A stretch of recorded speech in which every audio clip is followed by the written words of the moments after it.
essentially.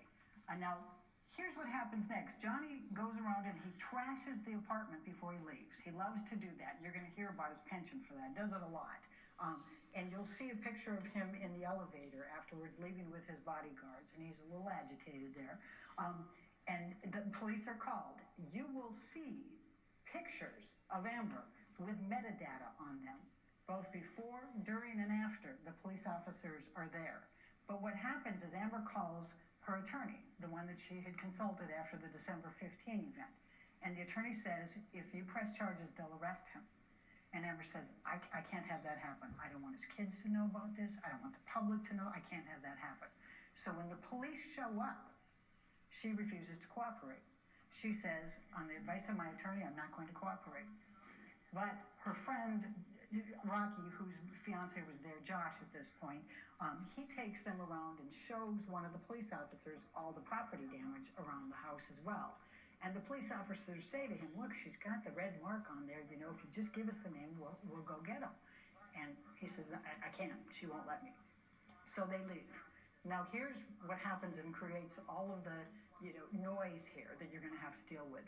So the police officers don't make an incident report. They don't take a report. They don't document the property damage. They don't document the facial damage.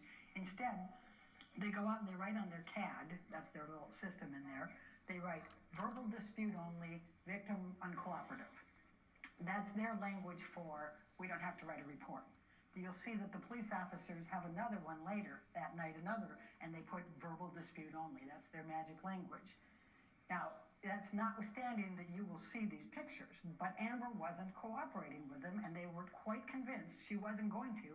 So as many domestic violence, calls that they take, they're not gonna, this is one that they figure it's gone. Now, the other police officers come 2 hours later. They've cleaned up the place at this point. They don't know that these police officers are arriving, but when they do arrive there, they try to discourage them even from coming in. Josh answers the door, says, no, the other police officers were already here.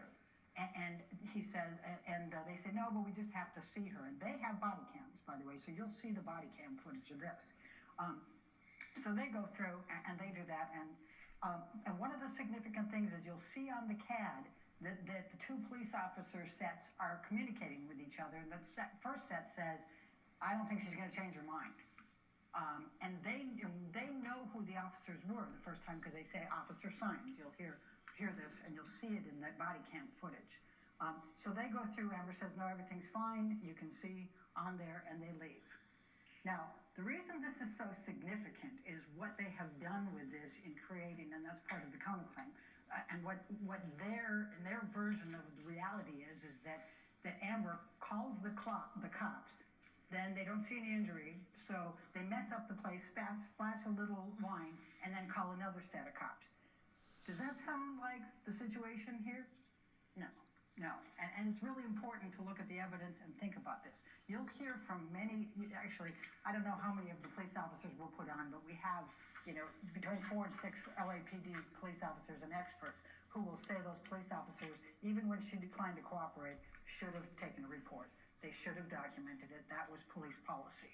So when faced with this big public, DVRO and all of the publicity later, now they go back to the police officers and say, hey, wait a second, you didn't take a report. You said it was a verbal dispute only. They're stuck. If all of that was true and they admitted it was true, then they violated policy by not doing the report, because they were supposed to take a report. Wow, so she's trying to push it off on the cops that showed the body footage, the ones that she could not buy. Damn. So Amber goes to get the domestic violence TRO. You're going to see the letter that her lawyer wrote to Johnny Depp's lawyer that week, telling them that that's what she was going to do, but giving them opportunity here to be able to resolve it, to get a mediator, just make sure that she's safe, that she can stay in the residence until they figure things out, that she can drive her vehicle until they figure it out, some attorney's fees, whatever. You're going to see the letter. And so they knew, and it says right in there, she's going to go in on Friday. They chose not to go. They keep saying ex parte, but they chose not to appear, and they knew she was going to appear. Well, Amber didn't call TMZ. But somebody called TMZ to take all those photos that day.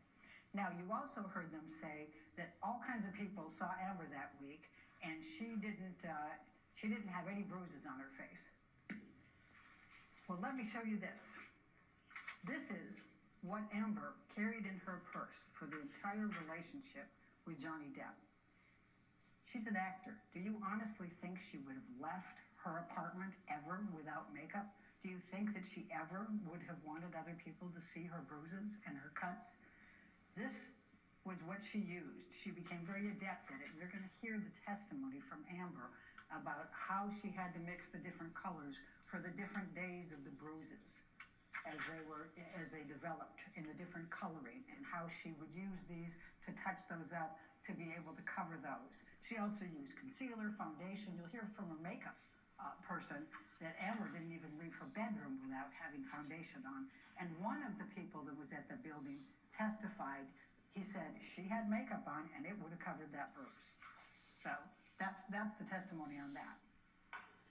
The look on Johnny's face is, are you fucking kidding me, bro? So they go through, they have the 2 months Her, of trying to like, resolve the divorce. I got this. And now, Greg, what do you think so far of the opening statements in the case of Johnny Depp versus Amber Heard? Shira, with us. Jesus Christ. Right now, we're going to get you right back in the courtroom exactly where we left off. Wow. She is insane. She is literally insane. Making all these extra false allegations with so many people around that can be like, dude, are you kidding? She is burying herself alive, and she has the audacity to still look over there up at him like, still think you're gonna win? I threw in the R word. Oh my god, that's not gonna help you, girlfriend. Nope. You are 100%, no, 1000% screwed. Lawyers have already contradicted and lied and messed up. Oh god, I've lost count now. Y'all are so done for. Oh, not to mention now, more people after seeing this can come after her and be like, bullshit fucking lies. But maybe that's what she wants. Maybe that's exactly what she wants, so they can, drag this out even longer for them to be able to get more evidence for her to try to, again, make more sabotage and more fake accusations and whatnot. She is using so many stall tactics, and the lawyers are doing nothing but gaslighting and manipulation and the loopholes. Oh my god. And throwing in all these narratives that just never have been heard of before because they're bullshit. And her saying that she never had, the first lawyer guy said there was never a medical thing that she had to go in for nothing. No medical at all, period. Nunzo. Now, this female is saying that Amber did need medical attention for something. It's like, okay, which one of you mofos is lying, huh? You gotta pick a lie. And they are just swimming in them. This is, oh my goodness. What if these lawyers are trolls? Oh my god, what if they are messing up on purpose? I mean, come on, a lot of this stuff we have never heard of until today. Like the R word, and, the assaults, and, oh my god, the assaults. Oh. 3 days held hostage. She was first saying that she was all alone in that room for 3 days. Just her and her phone. Didn't call the cops or anything like that. Nope. Didn't talk to no one. Didn't do nothing. Now we have a whole different tune of, now Manson was there. A whole bunch of drinking and drugs, and the R was going on. It's like, are you kidding? And then the kids as well. It's like, are you really that dumb? Apparently. But this shit is gonna send her to prison regardless. There is no way she's getting out of this. And oh my god, Johnny composing himself the way he is, it takes a lot. Whenever I'm in court and I have to face my abuser behind me, it takes every cell in my body to hold myself together. I have the same damn reactions of him. Hearing my abuser's insanity, oh my god. I understand what he is feeling and what they are doing. And Welcome back to Court TV Live. I'm Julie Grant. A false allegation can devastate a yes, career. it is exactly that false Johnny Depp told the jury earlier accusation today in their towards opening Johnny. statements. Right now, the And accusers Amber is just heard are delivering burying their opening herself. statements. Let's get you back into court. Keep an eye out for body Amber language. didn't have a prenup. She didn't have a postnup. She was more than willing to do that. But as I told you, Mr. Depp fired her lawyers and said, only till death. That's the only way we're going to part is through death. We don't need a postnup. We don't need a prenup. That's Johnny. It's true his advisors were all telling him, get one. And she said, I'll get one. And she hired a lawyer. But anyway, she didn't have a prenup. So what you're going to hear is that meant no matter what, whether it was abuse, adultery, irreconcilable differences, abandonment, doesn't matter. She's entitled to 50% of everything during that marriage. Well, he did Pirates 5, and he did 2 other movies during that time, and you'll see that he made $65 million during those 2 years. Half of that is 32.5. Amber didn't want that. You'll see a letter, you'll see an email from her lawyer that she forwarded on to her agent, who became Johnny's agent later, saying, I want you to sign this because you're entitled to a whole lot more than $7 million. And I don't want you to come back and sue me for malpractice. That's what her lawyer tells her. And then her lawyer says, I offered them even less than I demanded less than they offered. In other words, the $7 million was less than Mr. Depp's team was even offering to her. And she said, I just want to be left alone. I just want to get out of this marriage. I'm not doing this for financial gain. So she didn't take the money. Bullshit. So she said, I'm going to donate all $7 million of this to charity. Half to the ACLU. Never half to Children's did. Hospital. And then what happened was and by the way, the $7 million was paid out over time. It's installments. It was over, and you'll see the documents, but it's over a couple of years, right? Did you So guys fake his documents? business That's manager, adorable. you'll see the letters.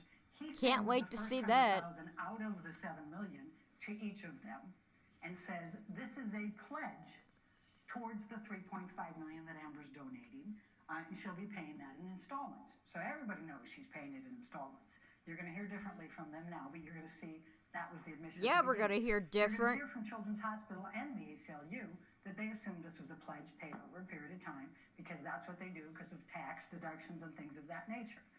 So Amber she makes a $250,000 payment to Children's Hospital. Then she also Wasn't that Musk who did that, though? Payment to Art of Elysium, which is another charity. Oh, look at her face. She's scared. And She worried. Used to do a lot of arts work with the Children's Hospital. Oh yeah, that shark fin look, that little ACLU. grin, that little Now, smirk she in had addition there. to that, She's like, also bitch, you was dating fucking Elon fucked Musk up by on this that, you time. slipped. You'll find out that Mr. Depp is obsessed with Elon Musk, but she's dating him, so he gives $500,000. Look at Johnny to both laughing of his those ass off charities over in there. her honor. Obsessed Now, with she doesn't Elon. claim that's part of the $7 Please. million. But what happens is that she makes her payments up through 2018. Mr. Depp sues her March 1, 2019 in this litigation. She can't afford right now to be making those pledges. She's got to defend herself. But she has every intention of continuing to make those payments. She has been a lifelong person who has served charities. She used to volunteer at Children's Hospital 3 times a week when she could. She's very Bullshit. much that kind of person, and she intends to. And both ACLU and Children's Hospital will tell you they have no reason to believe she won't be good on her pledges. There's nothing that required her to do a certain amount at a certain time, and she will give it to them once she's able to afford it again. Now, let me talk about the counterclaim for a minute.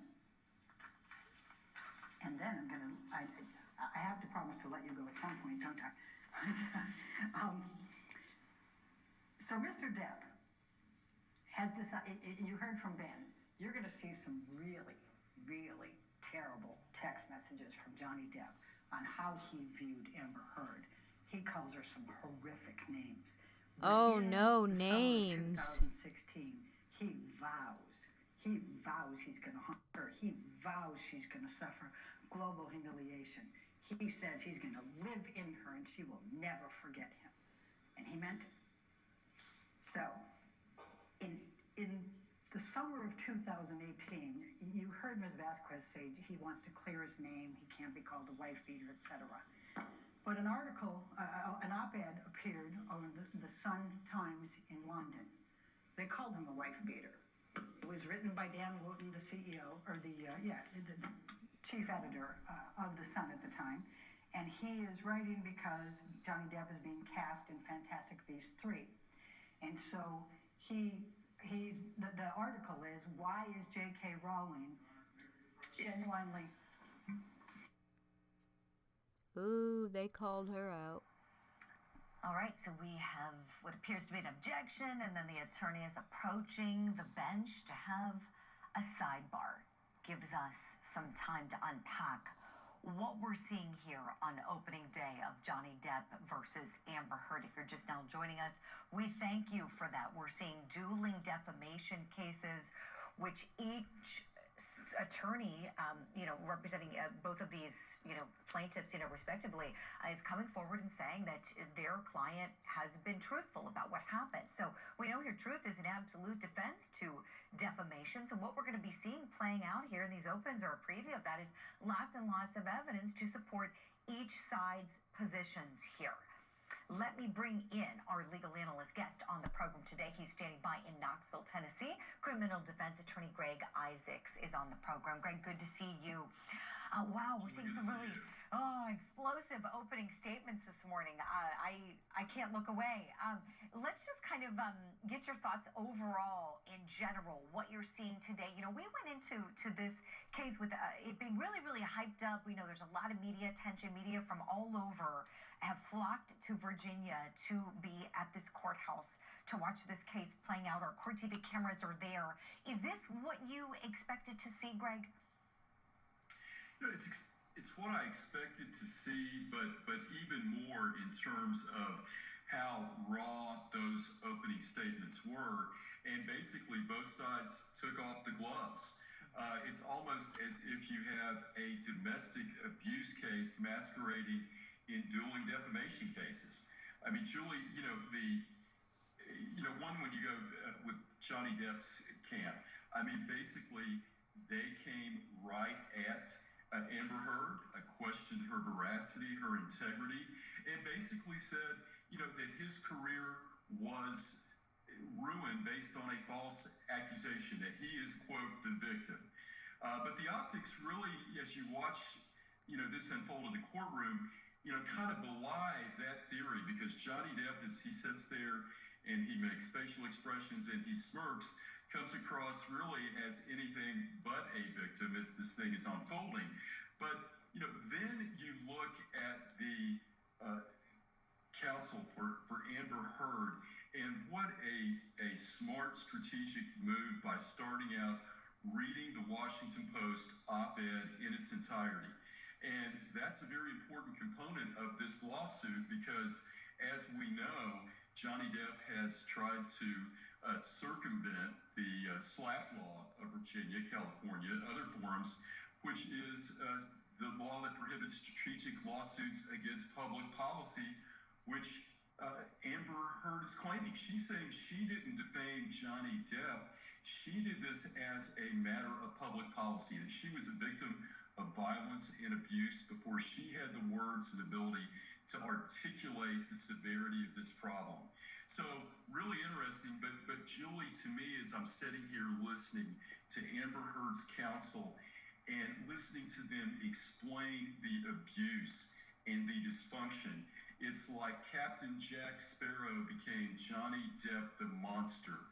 When you hear about the addiction, the severe alcohol abuse, the cocaine, the alprazolam, the ecstasy, You hear about a norm that's amazing about people writing messages on walls, defecating in the house, urinating to the point of trying to write messages. So it really is surreal, the facts this jury is going to hear. And one wonders, as you sit here, about what this jury is going to embark on. This roadmap of what they're going to hear in Fairfax, Virginia. If Johnny Depp's career was ruined by that was not ruined by the Washington Post op-ed, this trial is going to put a bullet in its head when you start talking about Disney, a dossier of his alcoholism, drug use. Just really phenomenal. Greg Isaacs, really appreciate your take on all of this. And the opens aren't done yet.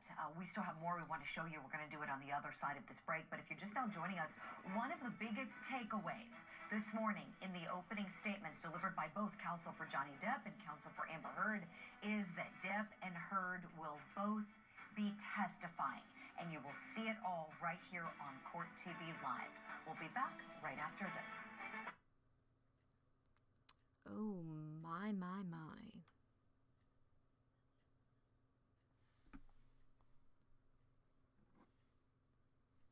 Okay, again, I'm gonna continue on trying to fix this.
At Sonobello Springfield, we remove your stubborn body fat permanently in just one visit.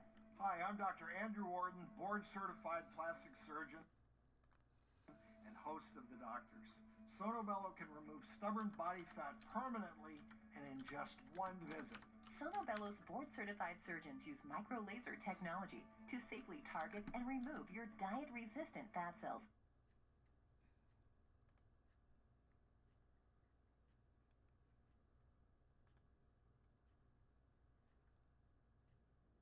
And a counterclaim by her. So right now, the court is on a lunch break. The jury is eating their lunch before they're going to come back and hear witness testimony. And we're getting word from our Court TV team in the field that the first witness that will be up will be Johnny Depp's sister. Her name is Christy Dembrowski. We understand she's going to be testifying in the courtroom, not remotely. That is the word from our field crew who is on the ground there in Virginia. So we're a little bit behind on our video because we're showing you all of the opening statements. We're going to go back now to the last part of the open delivered by one of Amber Heard's attorneys. So you will hear testimony. Let me back up a little bit. So you have heard from Mr. Depp's team that they are going to claim that Amber Heard abused Johnny Depp. You also are hearing from them that he says that she cut off his finger. When you look at the text messages and you look at the emails, you will see that in every one of those, Mr. Depp said to Dr. Kipper, to David Heard, Amber's father, and to others, I cut off my finger. You will see that. He never, throughout the entire time he was married to Amber, ever claimed that she hit him. He never, ever, throughout the time he was married to Amber Heard, claimed that she cut off the finger. Only 2 years later does he, for the very first time, start claiming she abused him and start claiming that she cut off the finger.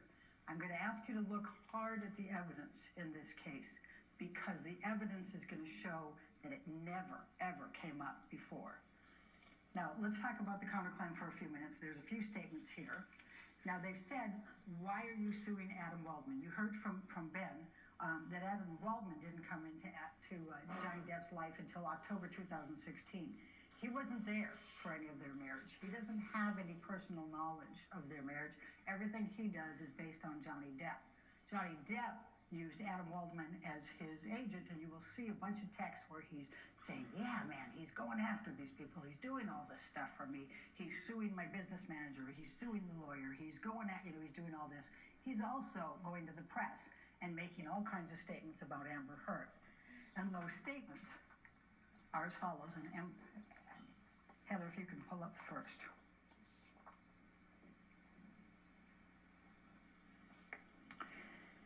The first one is Adam Waldman, Depp's lawyer, said afterwards, Amber Heard and her friends in the media use fake sexual violence allegations as both a sword and a shield, depending on their needs.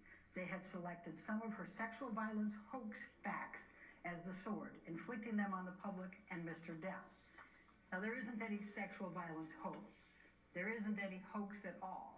But he's out there affirmatively stating that she's got this conspiracy with her friends and she's making these things up. And She it's is. very, very damaging and harmful to her. The testimony will be that these Depp fans take and run with these things. And you're going to hear from an expert who talks about computer-wise, when you search the hoax and you see that it just spreads out into the internet and the social media and generates a lot of negative publicity for Amber. Statement 2, please. They're trying so hard. It's adorable. This was made in April of 2020. Depp's lawyer, Adam Waldman, said the various discrepancies proved that nothing Heard and her friends said about the events of May 21, 2016 could be considered credible. Quite simply, this was an ambush, a hoax. They set Mr. Depp up by calling the cops, but the first attempt didn't do the trick, he told DailyMail.com. The officers came to the penthouses, thoroughly searched and interviewed, and left after seeing no damage to face or property. So Amber and her friends spilled a little wine, roughed the place up, and got their story straight under the direction of a lawyer and publicist, and then placed a second call to 911. Now, I've already told you all about the events of May 21, but you're also going to hear from the second set of officers There's no way that Amber was trying with her friends to now get charges pressed against Johnny. They cleaned everything up. They didn't want him in there. The absolute opposite of what he says there. The third statement, if you may. Depp's attorney Adam Waldman said, when Amanda Day Cadenet, that's a friend of Amber's, Amber Heard's best friend and Me Too activist, recants her support for Ms. Heard and testifies against her, you know we have reached the beginning of the end of Ms. Heard's abuse hoax against Johnny Depp. Amanda Day Cadenet never testified against her, but that's not the part that we're claiming is the defamation. It's abuse hoax against Johnny Depp. In other words, in all of these articles, he's saying that she created an abuse hoax, and you're going to make those determinations of whether that's true or not. But what we're going to show you is that not only was tremendously damaging to Amber emotionally, and you're going to hear from an expert on domestic violence and intimate partner violence, IPV, about how those triggers happen when you have somebody who's gone through all of this and she's trying to heal and she's trying to get past this, and then bam, you come in there and you inflict this and put this out in the public, and everybody runs it. There's over 1 million, we're going to tell you about 1 million different searches on the Twitter from these different hits, how that impacts her emotionally every time somebody calls her a liar for what she went through and how hard she tried to protect Johnny Depp so that his children and the public never found out about that Johnny Depp, and how much that has harmed her and how much emotionally that's impacted her and re-triggered. But we're also going to talk to you about the reputational damages for that. Amber made it through the divorce. Then she got cast in Aquaman. A few of you saw that. That was a blockbuster. It was the highest grossing movie in DC Films history ever, up to this point. It hit over $1 billion in a very short period of time. They brought up the movie. Mega hit. She was moving forward.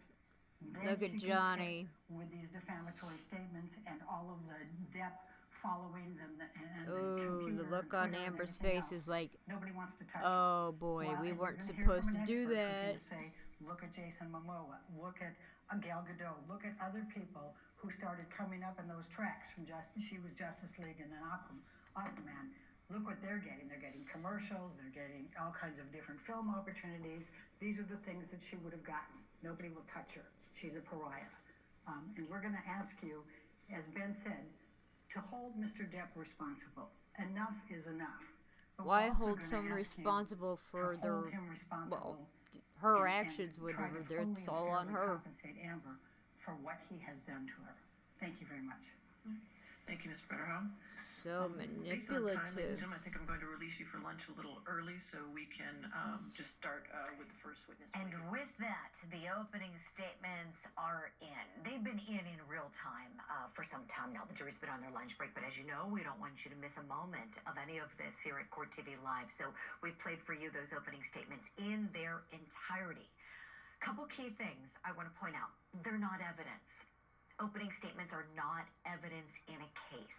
They are merely a framework that the advocates, the word advocate is so key here, the lawyers who are fighting for a position, respectively in this case, are putting forward for this jury. They just give the jury a nice roadmap of knowing what's ahead in the trial. As soon as the first witness gets up there on the stand, takes the oath, and then starts talking, that is when the evidence starts coming in. That is evidence the jury can consider. The opening statements, the closing arguments are just kind of to help the jury have a roadmap to follow and understand the importance of what's really at issue in this case.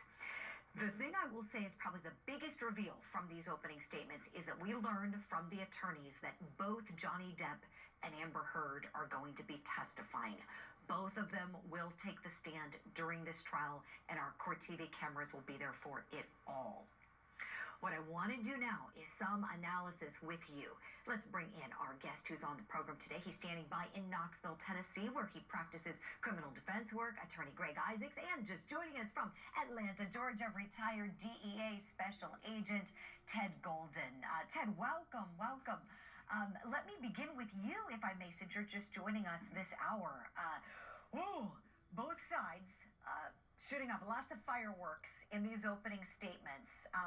At the end of the day, you know, what were you really left feeling watching this as objectively as possible as someone who's providing analysis on court TV? Did either side really speak to you, Ted? Not really, because, you know, like you said earlier, defense attorneys, or in this case, are both defense attorneys, they kind of play up the emotion and the drama, and this is what you're going to hear, this is what's going to happen. And more than likely, all the drama is going to be saved for when they testify, because they've got to back up the things they put on paper. So it's going to be interesting to see how they're able to wriggle and wraggle their way out of or into the statements that they've given in reference to the case itself, and then the facts they can bring forward with direct evidence, which is again the standard normally. So it's going to be very interesting to see how it works out, because normally when people are caught between a rock and a hard place, they don't say anything that's going to hurt them. Mm-hmm. Yeah, isn't that the truth? You know, both sides not pulling any punches. I mean, this case is going to get really, really ugly. I think we all know that. These allegations being made on both sides are just terrible. Just really and truly despicable. Greg Isaacs, tell me, something I noticed and something I'm seeing some viewers commenting on Twitter was how these attorneys, these teams, chose to do the same thing and break up the voices that the jurors would be hearing in the opening statements. Both of them coincidentally started with a man doing the initial advocacy and kind of setting the scene, and then the women who were part of the legal teams, you know, then started into more of the facts and more of the ugliness that is what's at the heart of this, these domestic abuse allegations. What did you think about those strategies here? Well, Julie, that's an excellent point, and I think it was apparent that they wanted to have the females hit the hard parts where they were taking off the gloves and talking about the facts that were very salacious, very damaging. So I think when you have a domestic violence case, that's somewhat strategic in trying to relate to that jury. But I thought it was interesting that they really just overtly said, you know, when it comes down to these allegations of domestic abuse and violence, we're going to give those components of the opening statement to that part of our team. But very interesting. And, you know, actually the line in the sand has been drawn, and what's going to be fascinating is when Depp and Heard take the stand, because I agree, if you're on that jury, you know, you've heard on one side domestic violence hoax, a theme that's going to permeate from the Depp camp, and then Amber Heard is going to talk about being a genuine victim of domestic violence. But when they're on the stand and they're cross-examined, if you're on the jury, think about this, because in cases I've used for a mock jury, actors to act like witnesses, now you have real-life actors, and both sides have floated this during the opening, acting like witnesses because they are witnesses. So what's going to be really important in this trial is independent evidence that corroborates each side's domestic defamation allegations in these dueling domestic high-profile lawsuits. Yeah, oh, definitely. One thing that jumped out at me with both sides here is I thought that they both should have used more technology, and by that I mean something on display in the courtroom. Every courtroom's equipped, you know, with PowerPoint ability, and you can put together a really nice timeline, because that was a lot for the men and women on this jury to follow. I mean, so many different instances being detailed in the stories, and who penned what, when, and where, and who sued whom first, and that was so much. And I kept thinking, you know, I'm not familiar with any of these lawyers. That being said, I'm sure everybody's getting paid a pretty penny to do this representation work, and there should have been, in my view, something more clear for the jury to follow to kind of be able to understand that roadmap that was being laid out for both of them. Because at some points I remember feeling like, okay, take a deep breath, like this is, it's hard to even digest it all as you're just sitting there. So that would be one last thing I would add before we have to take a quick break. But Greg Isaacs and Ted Golden are going to stay with us on the show. We want you to do the same. Coming up next, we're going to get you a report live from Virginia. Stay right here with Court TV Live. Oh my goodness.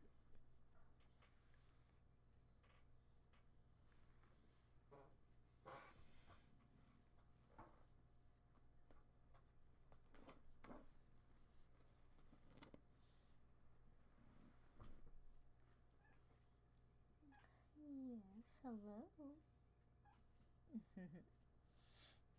I have my beautiful Morticia here. Yes.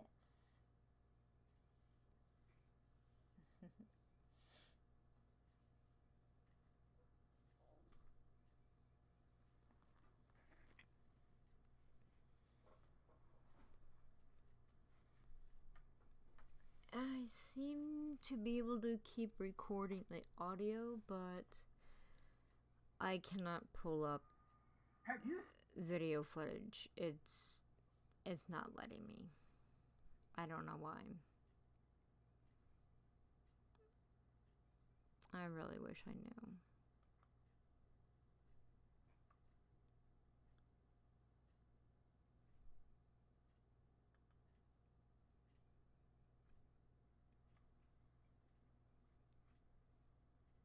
Everything was going just fine, and then it wasn't anymore.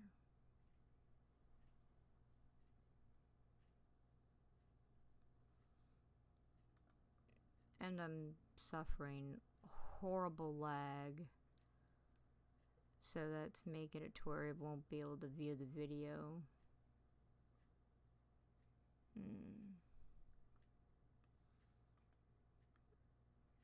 There's absolutely nothing I could do about that, unfortunately.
No, nothing I'm doing is working.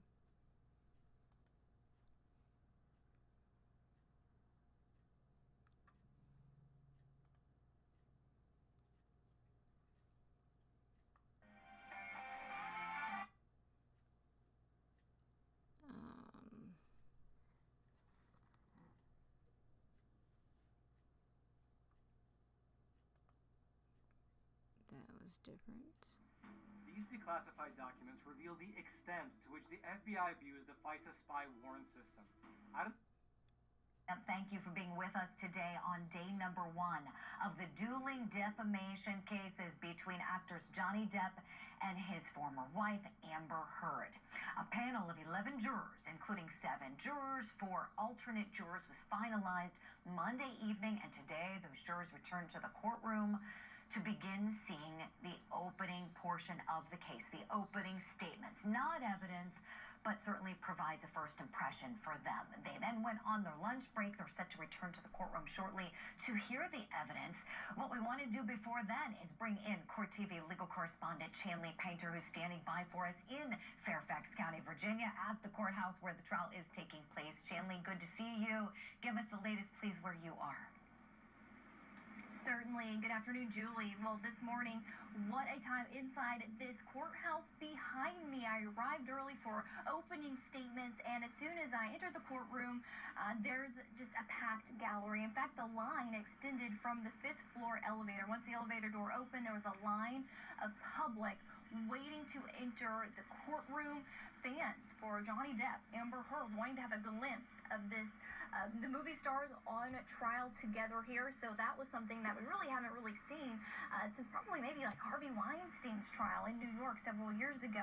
So again, fans out in full force again today for day one of opening statements. And as we're sitting inside the courtroom, first Amber Heard entered the courtroom. She stood tall, she smiled and greeted her attorneys, kissed one on the cheek as she sat down very meekly to wait for court to begin. And then Johnny Depp entered a few minutes later, and he sort of had his swagger towards his seat. He glanced towards the gallery and, of course, greeted his attorneys and sat down. Now, the gallery can only really see the back of Johnny Depp's head, but they do see more of a profile for Amber Heard inside the courtroom. Now, the bailiffs of the judge did tell everyone as they entered, the members of the public, that they had to maintain decorum, that they couldn't have any outbursts. Even when the judge is not yet in the courtroom or on the bench or we're on the record, they had to be silent. No cell phones, no computers, no electronics of any kind. And he said, I know you may want to yell something like, "We love you, Johnny," but don't say anything at all at any time during this proceeding. And it was silent throughout the entire morning as both sides delivered their version of what they say happened in that relationship between these celebrities, Julie. Julie, how is courthouse security dealing with all of these fans who might want a seat in that gallery that we could see? It was definitely packed as we were watching the opens.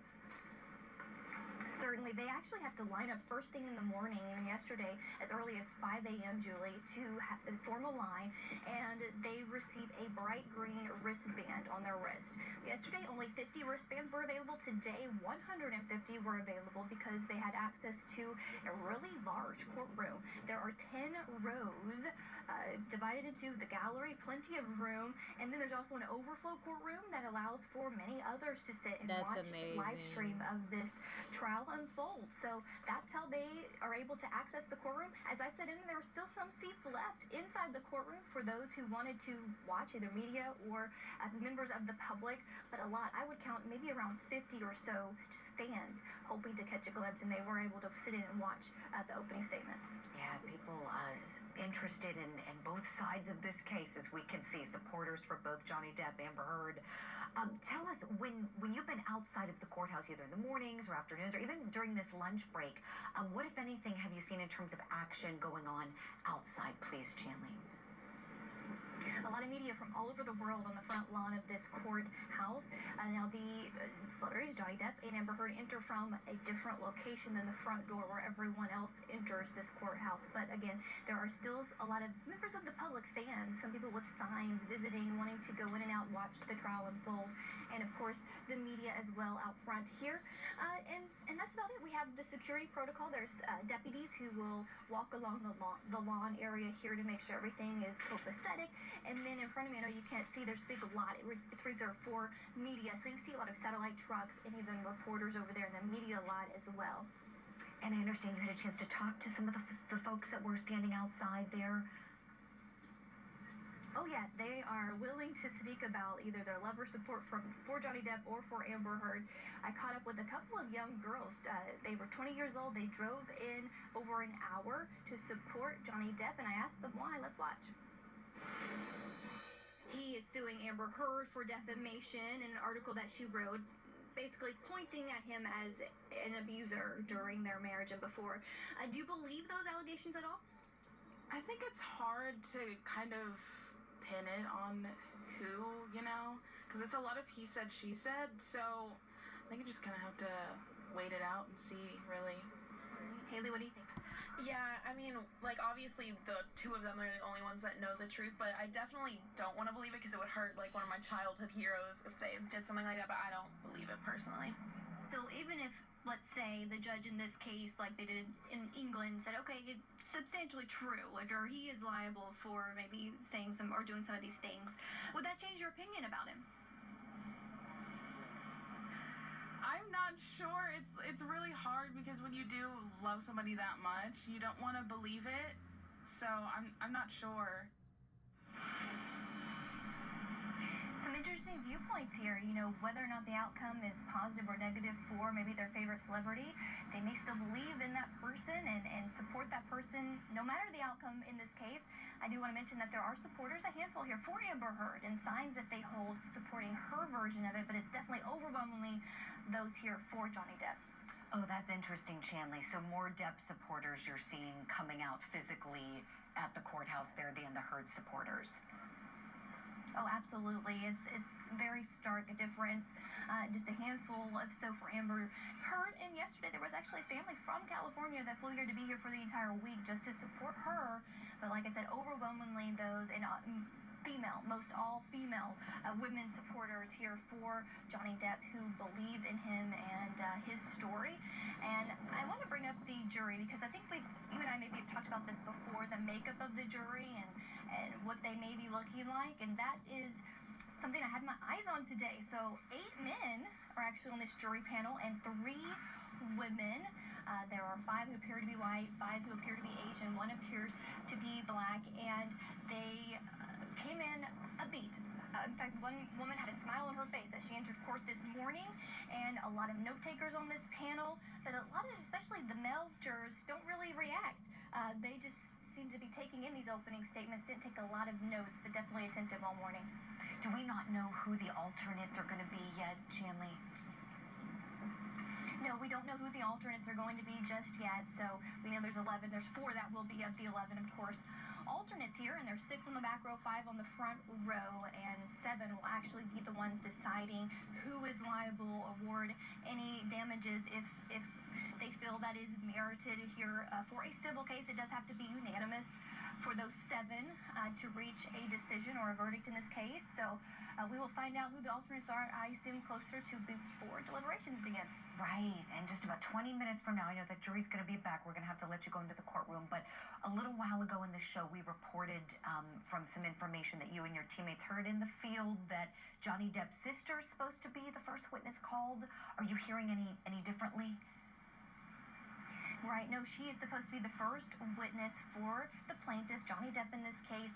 And if you remember from the opening statements, the attorneys mentioned his sister and talk about Johnny growing up and that he had an abusive mother who abused his father, her husband, and the children. And so we can expect that likely this sister will give context and background to Johnny Depp as he grew up in that type of home, how he handled that abuse. That was a key part of his opening statement, that he would just retreat from any violence in the home, and they say that's how he handled the relationship with Amber Heard. When she allegedly would become violent towards him, he would retreat to some other place. And so that's what we expect to hear from his sister. We also expect her to talk about that the day before the alleged domestic abuse that Amber Heard says he battered her in May of 2016. That the day before that happened, on May 20th, Johnny Depp's mother passed away, and that affected him and made him decide to want to divorce and move on and to prioritize what he wanted in his life. And so we expect his sister also to talk about the death of his mother. So it'll be a big witness for the plaintiff. Oh, most definitely. Way to kick off this case for sure. Chanley Painter reporting live for us in Fairfax County. Thank you so much. We're going to bring in our guest now. We have on the program in Knoxville, Tennessee, criminal defense attorney Greg Isaacs, and in Atlanta, Georgia, retired DEA special agent, also a retired Memphis police officer, and a trainer at the Dr. Martin Luther King Jr. Center for Nonviolent Social Change. Ted Golden is on the show today. Great to have you both. Let's start with talking a little bit about these abuse allegations. And Agent Golden, I want to pick your brain, if I may, please, because we've definitely talked on the show about this many times before, about how domestic violence calls can be the most lethal calls that a police officer ever responds to. And here in the open, and again, this is not evidence in the open, but just kind of working from this framework that these attorneys gave us today, we saw Amber Heard's attorneys talking about how she was in a cycle of domestic violence. They are claiming that she was being victimized at his hands, claiming that it was addiction. That was one thing that really stood out to me, that it was his addiction that fueled that abuse, and their words, not mine, and also led to the demise in his career. That jumped out at me, Agent Golden, because knowing what I know about domestic violence, it's not something that's fueled by a drug. It's a deliberate, chosen pattern of behavior to control a victim through violence to exert power and control over them. And I wasn't quite hearing that in the open, and I wondered if that jumped out at you, and if you could kind of elaborate for us what your experiences have been in handling those types of cases, please. Many times drugs and or alcohol are involved in domestic violence. Most times the aggression is between the two individuals engaged in the activity than it is in law enforcement as a response. And most of the time what we used to do is just take both of them to jail, let them sweat it out and get it over with. Sometimes when the abuser is the one who is inebriated or under control of drugs, it's rather obvious what you have to do. And back in the old days, you just lock them up for violation or disturbance of the peace, which is a $50 fine, rather than charge them with domestic violence, because most of the time, the woman who's a victim normally doesn't want any charges handed against them. And if nobody's seriously injured, that was the old way to handle it. The new way to handle it is this: if people are injured in any kind of way, the one who suffered the most usually is the one who goes to jail, obviously. But in some instances, they take both of them to jail, and in a lot of instances, the female ends up going, because many times the male has suffered more injury than the female has because he's trying to defend himself. So things are different nowadays, and if the documentation exists to show that these things occurred, it's not going to look good for Johnny, even if he is under the influence of drugs. I appreciate all that, Agent Golden. Yeah, and I want to be very clear so that I'm being understood. And this is, domestic violence can be such a touchy issue, and it's a tricky one, as we all know. I'm certainly not saying that abusers may not also be alcohol abusers or drug abusers. I'm not saying that. What I'm saying is that typical domestic violence, like the typical situation where you see a batterer trying to control their victim, their intimate partner, through the use of violence, what I was saying is that you don't need drugs or alcohol to do it. It could be that it's fueling it. Do you know what I'm saying? But that it's a choice at the end of the day. So I was wondering if there might be something there that we may be hearing from Depp's side. And let me bring you in on this, please, Greg Isaacs. If you're trying to refute what's being said by Heard's attorneys here with this cycle of violence they're saying was occurring, that she was the victim of, would you jump on that, what they were talking about, saying that it was all, fueled by the drugs and the alcohol that created the rage? I think I would. One thing that is a constant theme in domestic violence, Julie, as you have pointed out, is control. And in this case, it seems like their overriding theme is that the drugs and alcohol fueled, it was the catalyst for the episodes of abuse. But yet, there's not a lot of preview or focus on why she was not free to leave, what he did to control her. So that's something in listening to the openings that seemed kind of missing as you connect the dots. And, and it's kind of interesting because, again, we have dueling defamation cases, and wrapped inside is a powerful domestic violence case, which the Depp team is calling a domestic violence hoax. But, at the end of the day, what was also very lacking in these opening statements was how they're going to prove damages, because to prevail, their theories has to be that both of these individuals are fallen stars, that this domestic violence or the domestic abuse hoax has ruined two very promising, stellar acting careers. So, that was a mystery that those lawyers are going to have to work through as they go before this jury. And so that'll be interesting. But back to what you were saying about the opening statements, you have two high-profile actors. Cinematography is how they make their living. And the only demonstrative evidence that I saw in those openings basically was a makeup palette. And I think that was a little lacking as these jurors were previewed on what they're going to see for the next few weeks in Fairfax, Virginia.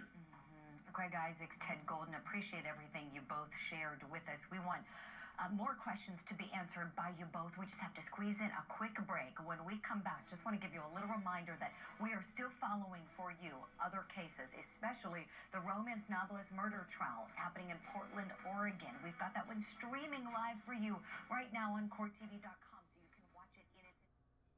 Okay. I'm going to reset this again, and I think I have to reconfigure it. I think. I don't know. I'm trying. I'm new. I'm new and I don't know what to do. Joe Dirt.